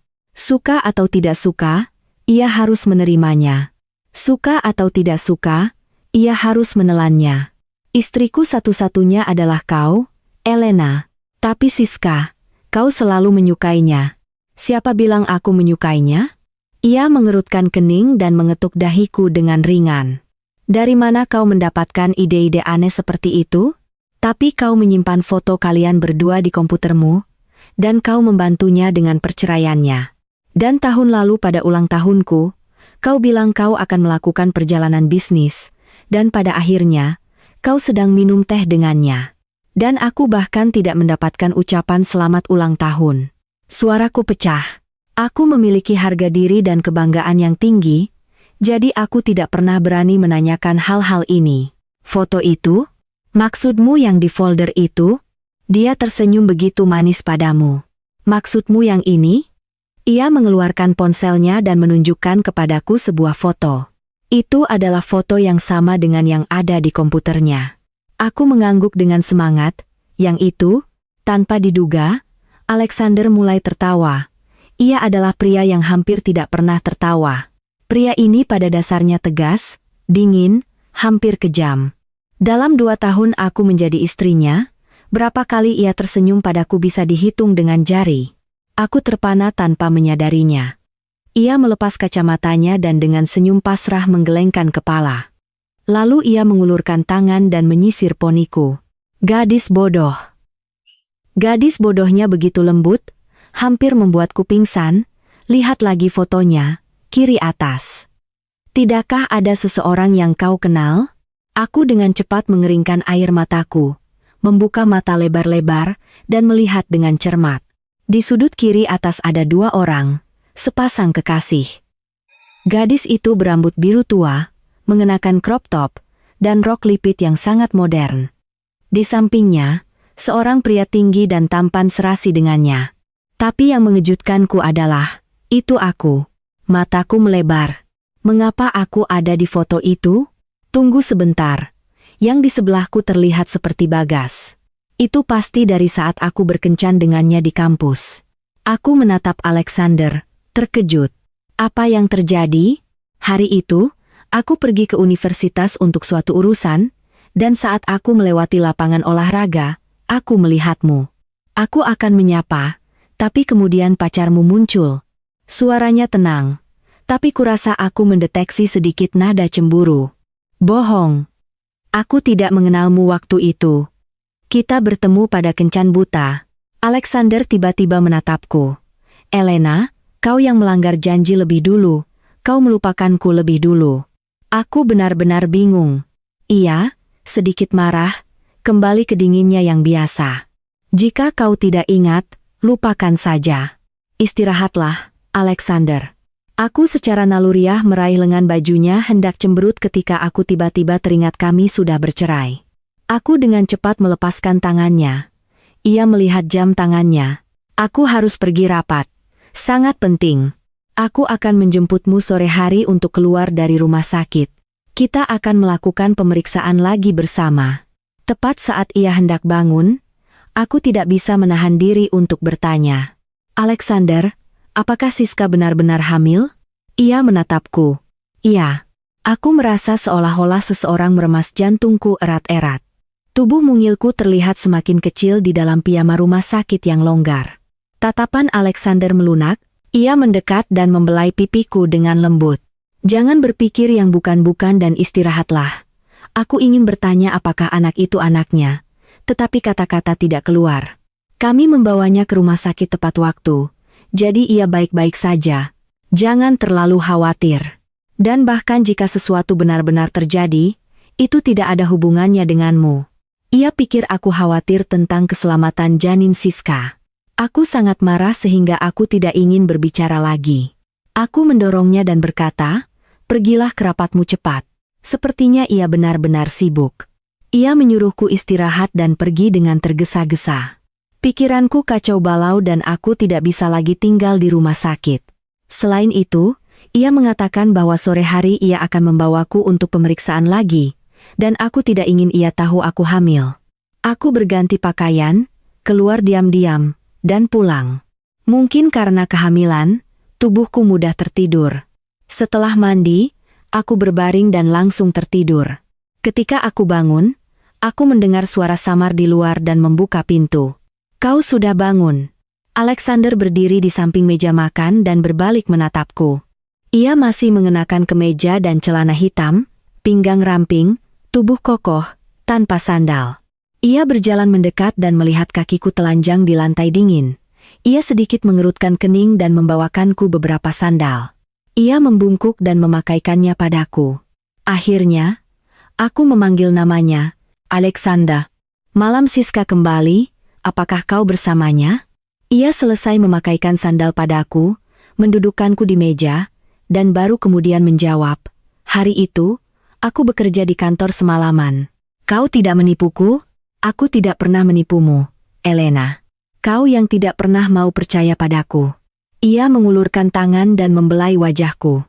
Tahun lalu, pada ulang tahunmu, ketika aku bilang aku akan melakukan perjalanan bisnis, perjalanan itu nyata. Tapi bertemu dengannya adalah kebetulan. Hari itu, ia memintaku untuk memperkenalkannya kepada seorang pengacara, dan sejak saat itu, kami mulai berhubungan. Aku tidak tahu harus percaya siapa, tetapi kata-kata yang baru saja ia ucapkan, aku ingin mempercayainya. Tapi bagaimana dengan pesan-pesan ambigu di media sosial Siska? Aku tiba-tiba teringat dan pergi mengambil ponselku. Aku telah menyimpan tangkapan layar yang Dina kirimkan kepadaku. Lihat ini, aku menunjukkan foto-foto itu kepada Alexander. Ia diam, lalu mengeluarkan ponselnya sendiri dan membuka media sosial Siska. Ia mengaturnya untuk hanya menampilkan 6 bulan terakhir, tetapi postingan itu tidak ada. Jelas ia menyembunyikan postingan itu darinya. Aku tiba-tiba mengerti. Alexander tidak merasakan apa-apa untuknya, tetapi Siska merasakannya. Hari itu, ia hanya mempermainkanku. Memikirkannya, itu benar. Mereka tidak bersama hari itu. Ekspresi Alexander mengeras. Pria tidak menyukai wanita yang menggunakan trik semacam ini. Mungkin ia hanya ingin mengenang masa lalu denganmu, kataku, masih merasa tidak nyaman. Lagi pula, mereka teman sekelas di kampus dan sangat dekat. Masa lalu apa? Ia tampak kesal. Di kampus, ia adalah pacar sahabatku, yang di sebelahnya di foto itu. Aku membantunya karena kesetiaan pada masa lalu. Ia menatapku dalam-dalam. Teman itu meninggal dalam kecelakaan. Sebelum ia pergi, ia memintaku untuk menjaga Siska. Suami Amerikanya adalah seorang pelaku kekerasan dan berselingkuh darinya saat ia hamil. Itu sebabnya aku mencarikannya pengacara terbaik dari grup untuk membantu dengan perceraian internasional. Aku merasa bersalah dan suaraku melunak. Maafkan aku pikir anak itu anakmu. Hanya itu yang ada di kepalamu? Ia mencubit pipiku dengan marah. Memiliki satu sepertimu sudah cukup bagiku. Apa kau pikir aku punya waktu untuk melihat yang lain? Itu sakit dan aku ingin protes. Jelas, akulah yang tidak bisa menanganinya. Ia menatapku. Tatapannya berangsur-angsur berubah. Aku tiba-tiba takut dan secara naluriah menutupi perutku. Sejak aku meminta cerai, kami belum intim. Aku tahu ia tidak mudah puas. Sepertinya makan malam harus menunggu. Alexander mengangkatku ke dalam pelukannya dan menuju kamar tidur, jantungku berdebar kencang. Ketika ia membaringkanku di tempat tidur dan mulai membuka kemejanya, aku dengan cepat melingkarkan lenganku di pinggangnya, menyembunyikan wajahku di dadanya, dan berbisik, Alexander, aku punya bayi di perutku. Kita tidak bisa melakukannya sekarang, bukan? Jari-jarinya yang membuka kemejanya, berhenti sejenak. Aku meringkuk dalam pelukannya, gugup, menggigit bibirku keras-keras. Jari-jariku yang bertaut di belakang pinggangnya juga mengencang, membentuk simpul ketegangan kecil. Elena, ia meletakkan tangan di belakang leherku. Alexander, aku tidak meniru Siska. Hamil bukanlah sesuatu yang bisa ditiru. Bayi ini muncul karena kau menindasku. Aku semakin tenggelam dalam pelukannya. Aroma tubuhnya, kehangatannya. Aku sangat merindukannya. Malam terakhir kami bersama, kami kehabisan kondom di rumah. Alexander selalu berhati-hati dan tidak pernah mengabaikan hal-hal itu. Tapi malam itu, karena suatu alasan, ia sangat intens dan kasar. Untuk pertama kalinya, ia tidak bersikeras untuk menggunakan pengaman, meskipun ia tahu itu adalah masa aman bagiku. Tapi selalu ada pengecualian untuk segalanya. Sekarang setelah kupikir-pikir, mungkin itu saat berita menyebar bahwa Bagas putus dengan pacarnya dan bersiap untuk kembali. Perilakunya malam itu mungkin karena cemburu. Rasa manis samar bermekaran di hatiku, tapi aku takut itu hanya imajinasiku. Jadi kau pingsan karena hamil? Ia dengan lembut membelai bagian belakang leherku. Jari-jarinya yang panjang dan ramping menyusup ke rambutku dan akhirnya memelukku erat-erat. Aku pingsan. Mereka membawaku ke rumah sakit dan di sana aku tahu aku hamil. Mengapa kau tidak memberitahuku? Karena aku marah padamu. Aku pikir kau dan Siska akan punya anak. Elena, kata Alexander dengan nada pasrah, tapi sedikit marah. Apa kau punya gagasan yang jelas tentang banyak hal? Apa? Aku suamimu. Wanita lain tidak ada hubungannya denganku. Alexander, kalau begitu katakan padaku, apakah kau menikahiku karena kau menyukaiku? Aku benar-benar bingung. Aku merasa jika ia mengucapkan satu kata mesra saja kepadaku, aku akan dijual dan aku akan dengan senang hati menghitung uangnya. Tentu saja tidak. Satu kalimat dari Alexander membuatku jatuh dari mimpi indahku ke kenyataan. Itu karena kau konyol. Ia memiliki ekspresi ketidakberdayaan yang total. Elena, apakah demam tinggi mempengaruhi otakmu saat kecil? Pria sepertiku yang menjalankan seluruh perusahaan permata dengan tanganku sendiri. Meskipun aku tidak bisa sepenuhnya memutuskan pernikahanku sendiri, aku memegang kendali. Keluargamu tidak miskin, tapi dibandingkan dengan keluarga kami, itu bukan apa-apa. Ayahmu bergantung padaku untuk bisnisnya. Dia tidak memberiku bantuan apapun. Hentikan. Aku menarik lengan bajunya. Alexander, jangan bilang kau selalu diam-diam mencintaiku, dan itu sebabnya kau menyimpan foto itu. Itu bahkan bukan potret layak dari kami. Alexander tiba-tiba menundukkan kepala. Tepat setelah aku selesai berbicara, ia memegangi wajahku dengan kedua tangan dan menciumku. Aku mencoba mengatakan hal lain, tetapi ia menciumku lebih dalam. Tak lama kemudian, aku merasa pusing karena ciumannya, meleleh dalam pelukannya. Aku tidak bisa memikirkan apapun. Tentu saja, pada akhirnya, kami tidak melakukan apa-apa. Aku berbaring tengkurap di bantal, tersipu, dan Alexander pergi ke kamar mandi untuk mandi air dingin. Mendengarkan suara air mengalir dari dalam dan memikirkan situasi sebelumnya, aku membenamkan wajahku di bantal dan tertawa dalam diam. Keesokan paginya, Alexander membawaku ke dokter kandungan. Ketika kami tiba, kami bertemu dengan Siska, yang juga ada di sana untuk pemeriksaan. Tatapannya berkedip sejenak, tetapi ketika ia melihatku, tatapannya menjadi gelap dan wajahnya mengambil ekspresi rapuh yang menyedihkan. Alexander dengan cepat mendekat dengan senyum ramah. Aku tidak menyukainya, tetapi karena Alexander merangkul pinggangku dan tidak melepaskannya sedetik pun, meskipun ada Siska, aku tidak repot-repot marah. Aku bukan orang yang pendendam. Dalam arti yang baik, aku ceria. Dalam arti yang buruk, aku bodoh. Jadi, aku tidak peduli dengan ketidakadilan. Siska, seolah-olah aku tidak ada, ia berbicara kepada Alexander. Alexander, dalam beberapa hari ada reuni alumni kampus. Maukah kau datang? Aku sudah bertahun-tahun tidak bertemu teman-teman kita, jadi kurasa aku tidak bisa pergi. Mengapa? Apa kau sangat sibuk dengan pekerjaan? Elena hamil dan aku ingin menghabiskan lebih banyak waktu bersamanya. Alexander memberinya senyum yang sangat tipis. Jika kau tidak ada lagi yang ingin dikatakan, aku akan membawa Elena ke janji temu. Wajah Siska memutih. Ia jelas tidak menyangka situasi ini sama sekali. Ia berdiri di sana terpaku sejenak tanpa berkata apa-apa. Alexander memelukku dan langsung masuk ke ruang dokter. Siska memanggil dari belakang. Alexander, kalian berdua bercerai.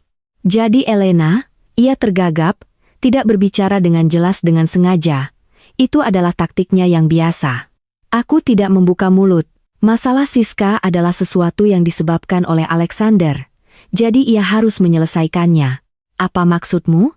Atau apa kau pikir aku sebodoh itu untuk dimanipulasi oleh siapapun? Kata-katanya sebenarnya cukup kasar. Bukan begitu, Alexander. Aku hanya khawatir kau ditipu. Siska kembali memasang wajah di ambang air mata. Aku sedikit menggelengkan kepala dan membuka mulut. Suamiku memang terlihat seperti seseorang yang harus kau khawatirkan ditipu. Bukan, Nona Siska? Elena, apa maksudmu? Alexander dan aku sudah saling kenal bertahun-tahun. Bagaimana bisa aku menipunya? Aku tidak menjawab, hanya tersenyum dan menatap Alexander. Siska, setelah berbicara, sepertinya menyadari ia telah membuat kesalahan dan segera memasang wajah menyesal. Sejujurnya, hubunganmu dengan temanku hanyalah romansa kampus. Sebelum ia pergi, Ia memintaku untuk menjagamu. Selama bertahun-tahun ini, aku telah memenuhi tugasku. Nona Siska, Elena baru saja tahu ia hamil. Ia membutuhkan kedamaian dan ketenangan dan untuk menghindari guncangan. Di masa depan, aku akan menghargai jika kau menghindari mengatakan hal-hal ambigu yang dapat menyebabkan kesalahpahaman di depannya. Oh, dan juga agar kau berhenti memposting hal-hal di media sosial yang dapat menyebabkan kesalahpahaman. Dengan itu, Alexander tidak memberinya waktu untuk mengatakan hal lain dan membawaku ke janji temu. Ketika kami keluar dari kantor, Siska sudah pergi. Dia tidak akan muncul di depanmu lagi. Alexander dengan lembut menyisir sehelai rambut dari wajahku. Elena, di masa depan, bisakah kau memberitahuku dulu? Tapi kau terlalu sibuk sebelumnya. Kau selalu pulang sangat terlambat. Dan di pagi hari ketika aku bangun, kau sudah pergi. Waktu aku bisa melihatmu sangat sedikit. Itu sebabnya aku tidak tahu bagaimana keluargamu memperlakukanku. Dengan ayahmu di rumah, ibumu, meskipun ia tidak menyukainya, harus menjaga penampilan. Alexander menatapku lama dan tiba-tiba memelukku. Aku sudah menyiapkan villa di properti itu. Mulai hari ini, kita akan tinggal di sana sendirian. Alexander tidak menyangka aku akan mengatakan hal seperti itu. Kau adalah putra tertua. Kau baru saja mengirim Dina belajar di luar negeri. Orang tuamu hanya punya kau bersama mereka. Aku salah sebelumnya. Aku membawamu pulang dan tidak melindungimu.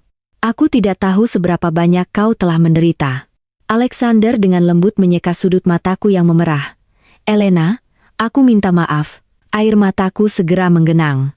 Alexander, aku tidak menyalahkanmu. Aku juga punya banyak kekurangan. Jika aku lebih dewasa dan bijaksana, mungkin ibumu akan lebih menyukaiku. Itu tidak masalah. Selama aku menyukaimu, itu sudah cukup. Alexander dengan lembut mengeringkan air mataku. Tetapi aku malah semakin menangis. Alexander, aku sangat kekanak-kanakan dan belum dewasa. Aku tidak seperti istri lain yang baik, dewasa, yang melakukan segalanya dengan benar. Kau tidak harus seperti orang lain. Kau hanya harus menjadi Elena. Kau berbicara dengan baik. Siapa yang tidak membiarkanku mewarnai rambutku atau memakai rok atau celana pendek? Alexander tiba-tiba tertawa, mendekat, dan memberiku ciuman ringan di mataku yang basah. Hidungnya yang mancung dengan lembut menyentuh hidungku, menggosok dengan penuh kasih sayang. Gadis bodoh. Suami mana yang ingin istrinya berpakaian seperti itu untuk dilihat pria lain? Tapi aku salah sebelumnya. Mulai sekarang, berpakaianlah sesukamu. Jika kau suka, aku tidak akan ikut campur. Tentu saja, ia masih punya alasan lain yang tidak kuketahui. Di kampus, aku selalu berpakaian mencolok dan Bagas memiliki gaya barat yang sangat canggih. Kami berdua terlihat sangat cocok. Kemudian, setelah bertemu denganku pada kencan buta, Alexander secara halus memengaruhiku untuk mengubah gayaku. Aku pikir ia menyukai gaya feminin yang manis, tetapi pada kenyataannya, ia ingin menghapus jejak Bagas dariku. Ia menatap wanita kecil dalam pelukannya, gadis yang dalam hujan deras menangis sambil memeluk kelinci boneka di depan makam ibunya, gadis yang telah menggerakkan hatinya dan yang tidak akan pernah ia lupakan. Sekarang ia adalah istrinya dan akan segera menjadi ibu dari anaknya.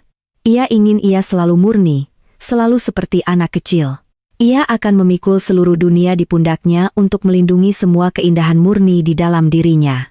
Jadi kau cemburu, kan, Alexander? Katakan, kau cemburu, kan?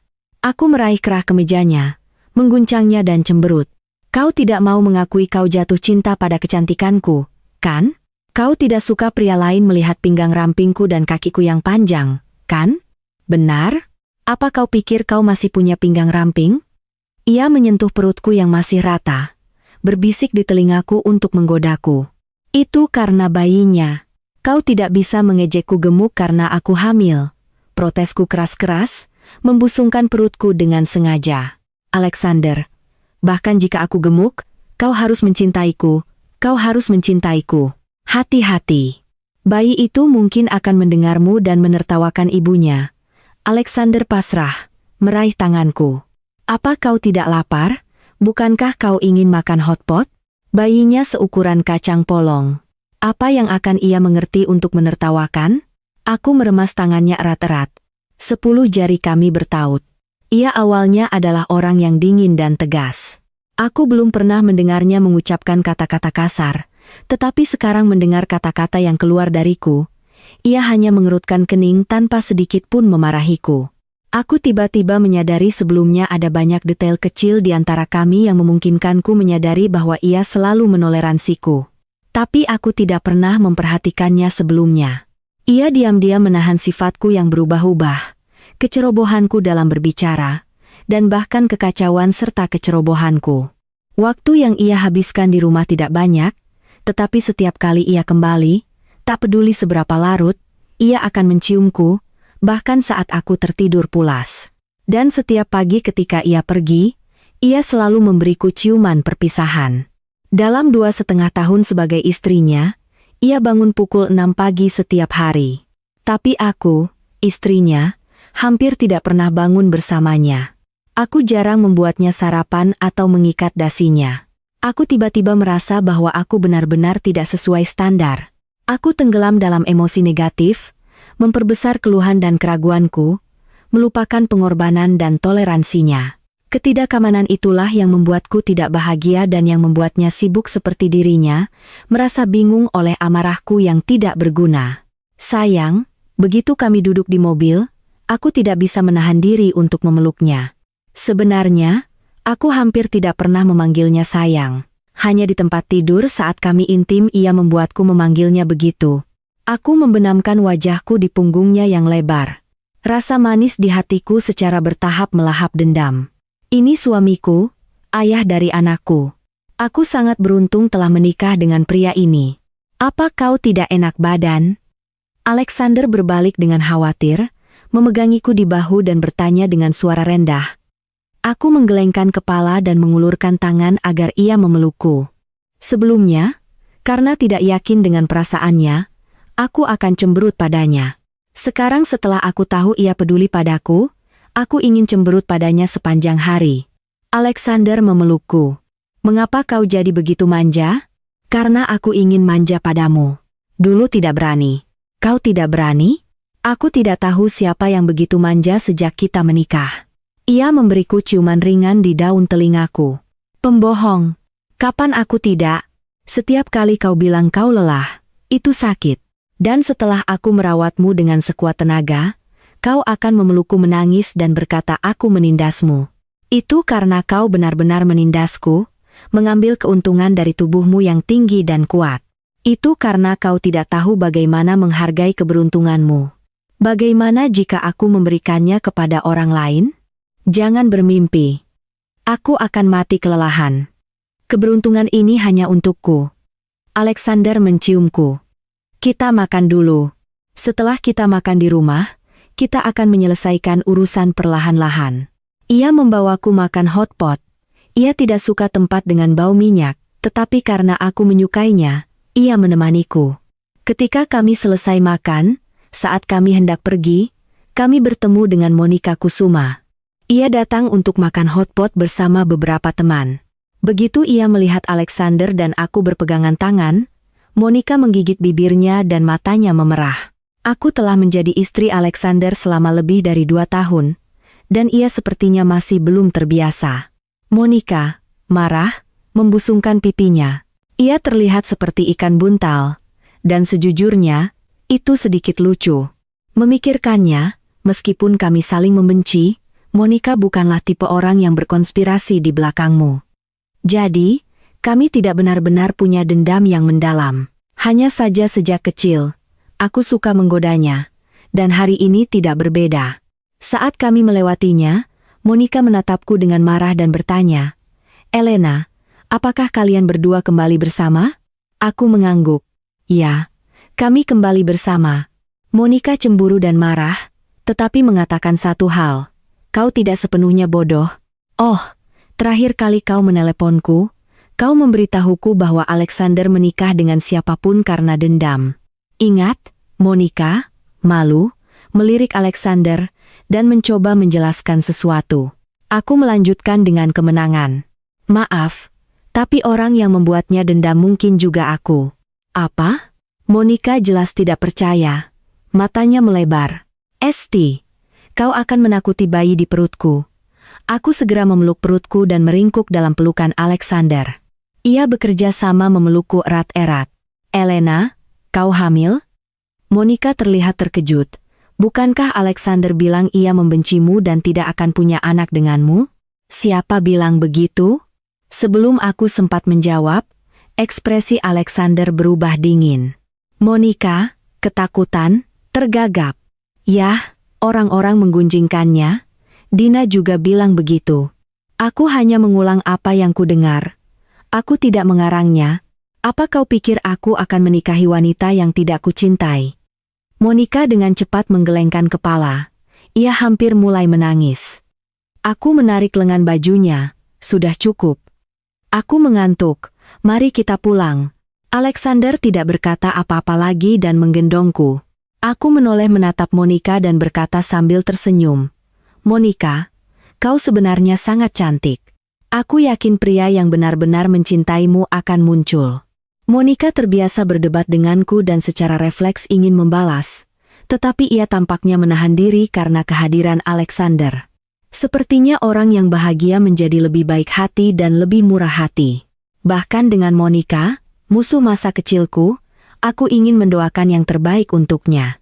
Ketika kehamilanku mencapai 3 bulan, dokter mengatakan kondisiku sangat stabil, dan janin berkembang dengan baik, secara halus menyiratkan bahwa Alexander dan aku bisa melanjutkan kehidupan pernikahan kami. Tapi karena perutku sedikit membesar dan pinggangku tidak lagi seramping dulu, aku merasa sedikit malu. Malam itu setelah Alexander membantuku mandi dan kami kembali ke kamar. Aku masuk ke bawah selimut dan tidak menunjukkan wajahku sampai ia keluar dari kamar mandi. Ia mengangkat selimut. Tubuhnya masih mengeluarkan kesejukan air shower. Aku sangat malu sehingga aku bahkan tidak menatapnya. Meskipun kami telah menikah selama beberapa tahun saat itu, rasanya seperti malam pertama kami. Jauh kemudian, ketika suara hujan mulai terdengar di luar, semuanya berakhir. Aku meringkuk dalam pelukannya, malas, tidak ingin mengatakan apa-apa. Napasnya menyelimutiku, memberiku rasa aman yang tak tertandingi. Alexander, bayi kita. Bagaimana menurutmu jika kita menamainya Tunas? Itu nama yang sedikit aneh. Itu lucu. Seperti tunas yang tumbuh menjadi tanaman seolah-olah sedang bertunas di perutku. Kalau begitu kita harus mencarikannya nama yang elegan nanti. Aku akan memikirkannya. Aku belajar lebih banyak darimu. Aku menguap dalam pelukannya, memeluk pinggangnya, dan bergumam, mengantuk sekali. Ketika Tunas lahir, aku akan menceritakan semuanya padanya. Aku akan memberitahunya bahwa ayahnya selalu menindas ibunya. Ya, kurasa aku tertidur.